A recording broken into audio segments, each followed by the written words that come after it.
Well, thank you for joining us this year. We are at the 2022 Arbor Day for the City of Sleepy Eye. I am Craig, and this is Matt with the Sleepy Eye Parks Department. We're over here at Kiefer Park. Last year we addressed how to properly plant a tree. This year we're gonna look at how to select a tree. And there's many different things to consider when you are selecting a tree, um, especially like, for instance, well, for starters here, typically you want to look at where your tree is going to be planted. What location is it in? So, in terms of context on where you need to plant your tree, will have an effect on which type of tree you should select. In, for instance, is your tree going to be next to a boulevard? Does it need to have some salt tolerance because it's next to your street? Is it going to have to be something that's a little taller so that vehicle maintenance can get underneath the tree safely? And also, just how is the tree going to be producing fruits, nuts for wildlife or humans? How much additional matter is this tree going to be producing? That can all affect your decision on what type of tree to have. This tree here is a variation of the elm family. When we were selecting trees for this park, we were looking at what types of trees were already here, what types do we have.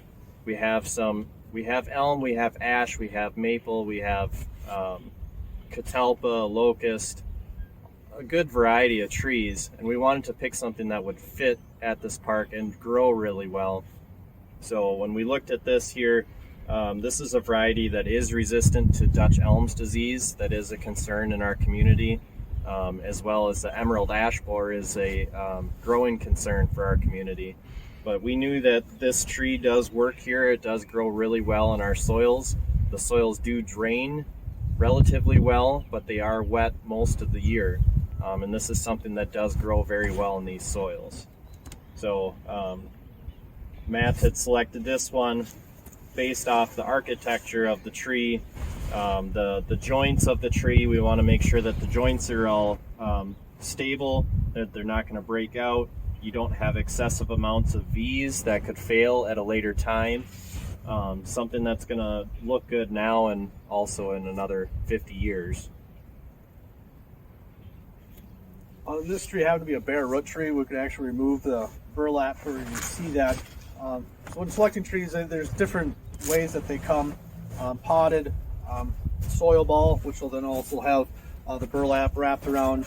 Or for really mature trees, there's actually a spade truck that can come in and makes like a cone shaped where the point goes down.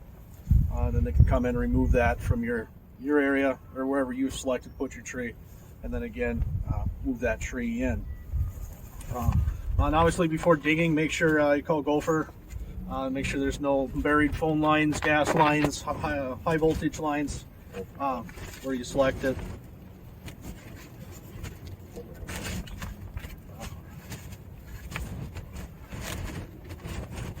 When you're selecting where your tree goes to, you do need to consider if there is a utility service that is provided right there.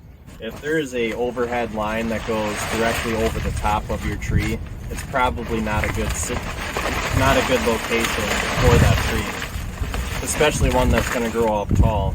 Because if that tree touches those power lines, we could have a electrical concern later on. And bare root's usually a cheaper option. Obviously, smaller the tree, the cheaper. The larger the tree, the more expensive. I think the next step from this tree was about another $100 more. It was closer to $200. This particular one was like $79, $80, something like that. But easier for people to move. Not big, heavy pots. This is very light since it's all there. Even if you purchase it now, you could put it in some gravel. As long as it's kept moist, that will stay good for a long time, as long as you keep your roots wet.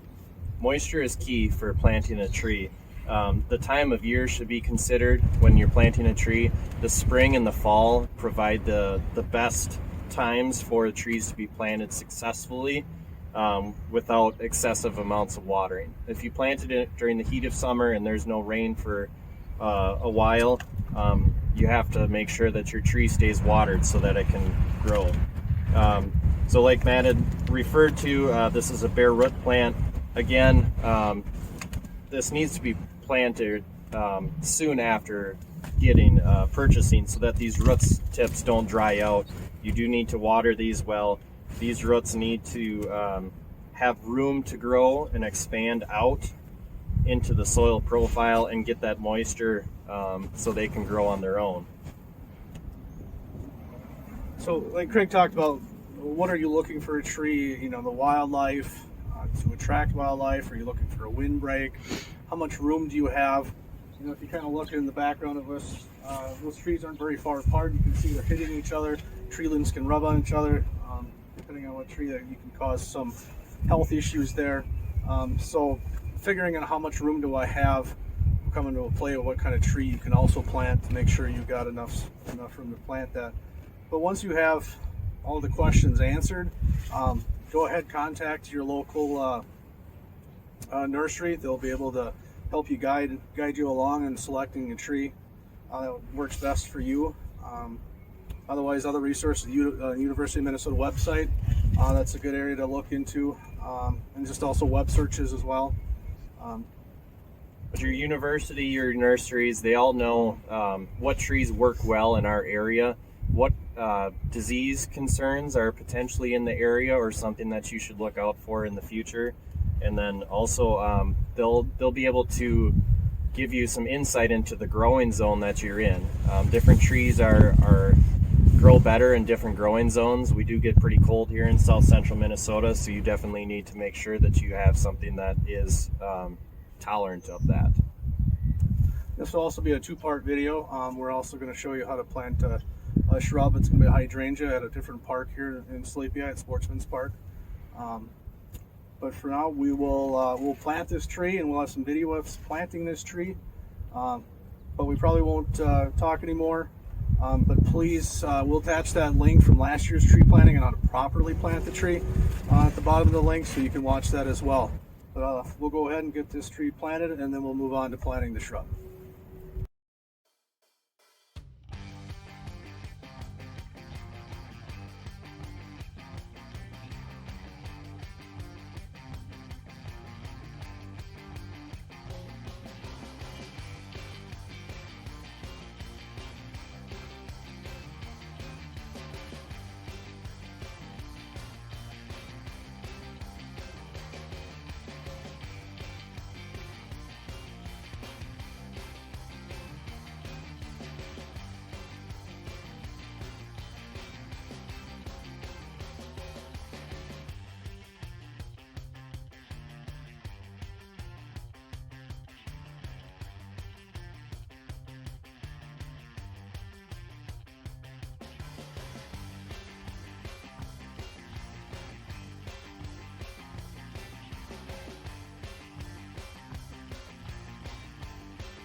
Hey, welcome back to part 2 of the video today for Arbor Day. We're here at Sportsman's Park. Again, my name is Matt Schmidt, the director here at Sleepyhead Parks Department. We got Craig Fisher. So the first part, we talked about how to select a tree. Last year we showed you how to plant the tree. And we just happened to add one here, so we're going to add this into the video today too. And today we're going to be planting a limelight hydrangea today. Last year we incorporated these in here. We're just one short, so we're going to add that in today. So we're going to cover that. As far as selecting a shrub is going to be similar to the trees. I guess what I typically do is I actually snap a picture of the area that I want to plant or kind of do some landscaping.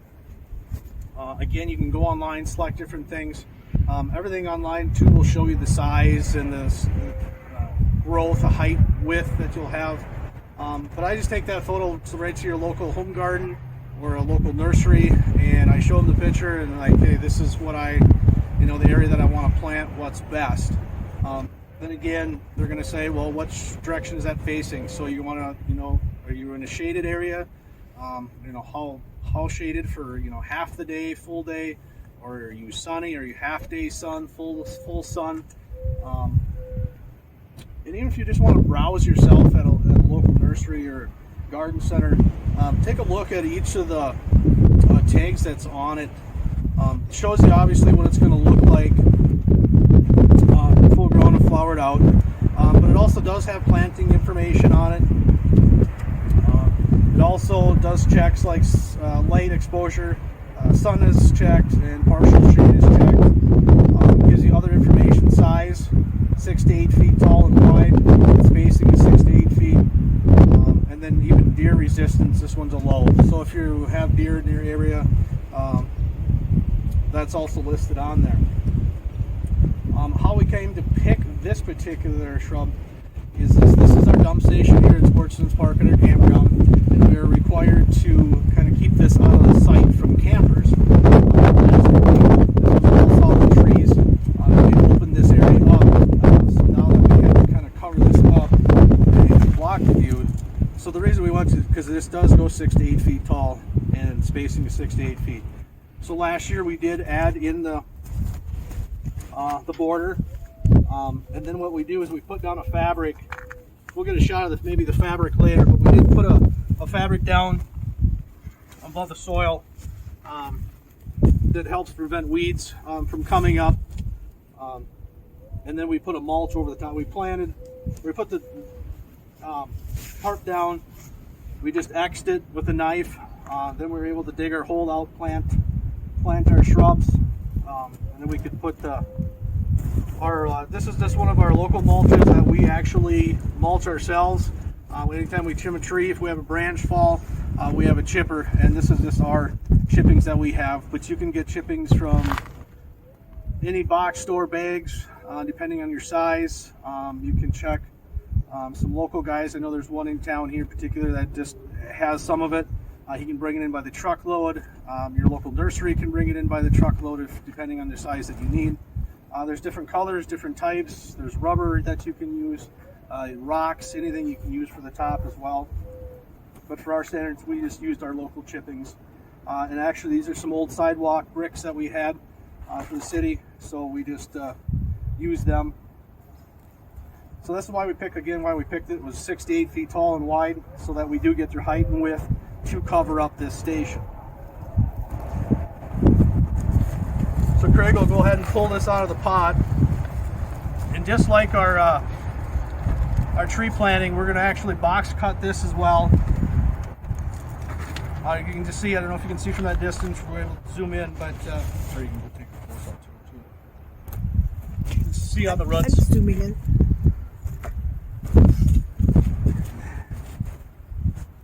So just an old saw. Don't use your good saw, new saw. Oldest you can find, the better. So just like the tree, will box cut 4 sides. Again, tag information. You can look at.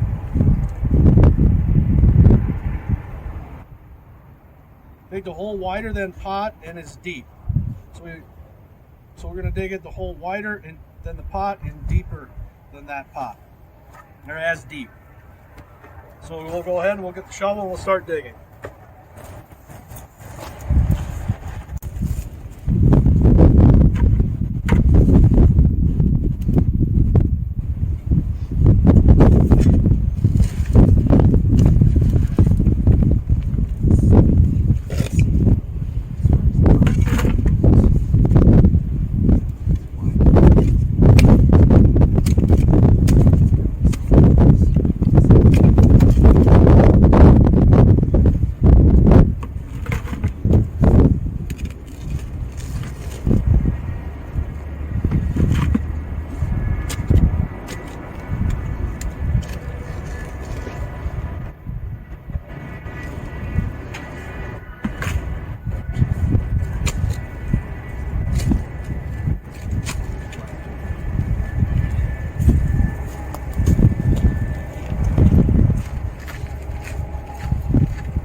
So as we're planting the shrub, we're trying to get it at the appropriate height so that the roots have access to the good dirt below, but we also have enough room to cover with our mulch. We don't want to bury your plant so that the roots can grow around the plant and choke itself. We want to have it at just the right height. If you referred to our video last year, we talked about that first lateral root, the first big root that comes over to the side. Typically, like with the instructions that Matt had pointed out for our shrub, we're basically just planting this level or very close to the surface of our surrounding landscaping. And when you mentioned girdling, that's where we're going to do the box cut. The box cut actually takes the root tips off and creates an opportunity where the roots can straighten themselves out. If they've been growing inside a round pot for a while, those roots will actually encircle themselves and can choke themselves off. So as Matt's cutting here, he's creating the new edges for those roots, and those roots can continue to grow out in the direction that they need to for the plant to be healthy.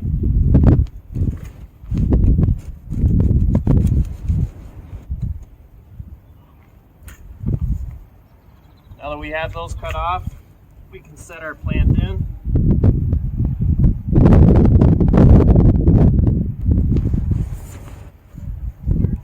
We're going to bring our matting. I don't know if you can see it in the video or not. We're going to bring that up kind of as best we can. And the reason we use 2 pails today is we actually have we don't have a lot of dirt right here, so we actually have sand. So what we did is kind of separated when we started digging, separating dirt from the sand. So we'll go ahead and put our dirt on top.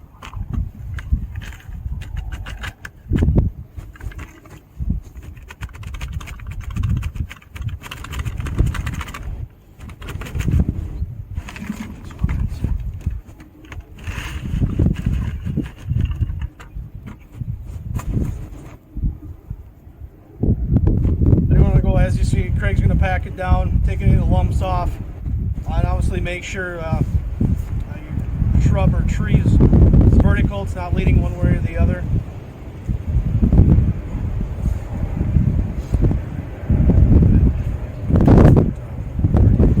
And we'll just go ahead and put the mulch back over the top.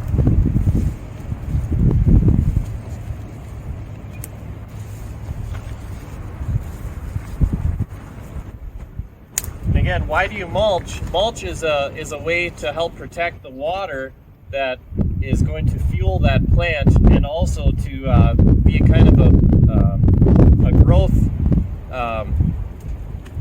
for weeds. It protects against the weeds from overtaking that plant. And also, it does say right on the slip too about your mulch. It says water well and apply 2 to 3 inches of mulch on this particular one. Again, it depends on the season, how much rain you get,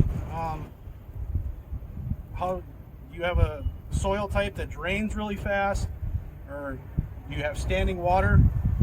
Most homeowners, without doing any kind of a test, is going to know, after a rain, you have standing water for a long period of time, or does it clear out or drain out of your lawn really quick. Obviously, if you have quick draining or sandy soil, you may have to water a little bit more often. But again, when you purchase this plant, just go ahead and ask your local store or wherever you choose, how much water should I give it. I know I did the same thing when I planted these other ones. They give you the information that you need. So it's out there, just got to ask the question. Choose something that fits your environment. Just because your neighbor has it doesn't mean you have to. It's something with the Parks Department that we regularly suggest is getting something that's diverse, that you don't want the same plant in your entire neighborhood, because if something like emerald ash borer comes in, you don't want it to take away from all of your shade in your neighborhood. So diversity is good. Just pick something out that works well with your situation. I want to thank everybody for watching today. We do have previously the other video, which we didn't show, we didn't get to that yet, is that when we planted the tree a little moment ago, that was a very soft soil. The tree was easily moving without a little effort. So we're going to go back, put some stakes in, tie that up. Again, we're not going to tie anything to the tree. We want that motion. Sometimes we use a garden hose or a little slip of garden hose that we put around a wire or a rope that we would put to a post. So we're going to go back and do that. I probably won't show that, but thank everybody for watching today.